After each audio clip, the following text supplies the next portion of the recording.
এই শুন, তোদেরকে বলছি, তোদের মতো কুলাঙ্গার, তোদের মতো কুলাঙ্গার সন্তানরা, বলছি তোদের কাছে, কেমন করে পারলি তোরা বৃদ্ধাশ্রমে মা বাবাকে রাখতে?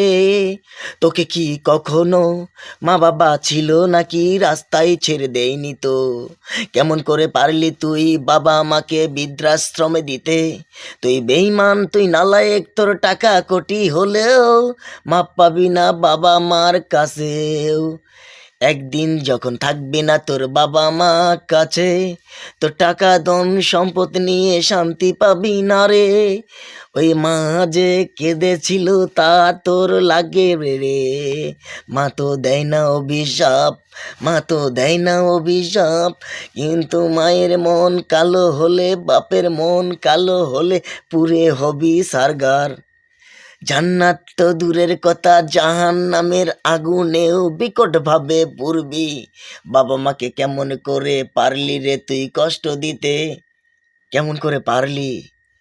ওই বাবা মা তোকে কখনো রাস্তায় ছেড়ে রাখে আসেনি? বাবা মা জীবন দিয়ে আগলিয়ে রেখেছে তোদেরকে। কত কষ্ট করেছে বাবা মায়, জানিস নাকি তুই রে? তোকে মাটিতে রাখিনি, পিঁপড়ায় খাবে বলে মাথাতে রাখেনি, তোকে উকুনে খাবে রেখেছে তাকে আর বুকের মধ্যখানে।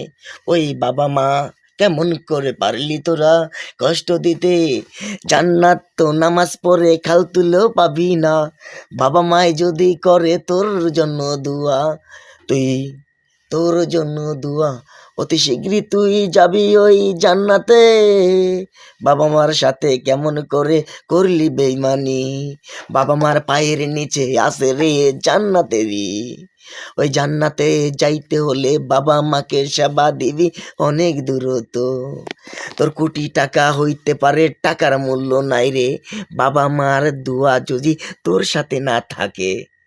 নাই তো আমার টাকা, নাই তো আমার পয়সা, কিন্তু হামকো পাস পৃথিবীর সবচেয়ে দামি জিনিস হামকো পাস होता है। हमको पिता, हमको माता, हम उसका पिता है, बाप माँ को सैल्यूट जनाता है। उसका माँ 10 मास 10 दिन हमको गर्भ लिया ना, उसका पेट पे हमको तो लाती उष्टा देता ना। माँ नहीं कांदता है ना रे, माँ হাসি মুখে মান নিতে है। কিন্তু হাম কুলাঙ্গার সন্তান হওয়া, বাবা বাবা মা को नहीं চিন্তা है, नहीं চিন্তা, हमको চিন্তা है শুধু পয়সা পয়সা পয়সা। আসসালামু আলাইকুম। বড় ভাই ছোট ভাই সবাই ভিডিওটা শেয়ার করে দিবেন নিজের সাথে। যারা কুলাঙ্গার সন্তান আছে যেন বাবা মাকে বৃদ্ধাশ্রমে না দেয়, ওদের জন্য আমার এই ভিডিওটা রইল আপনাদের কাছে দাবি, বড় ভাইয়ের আমার।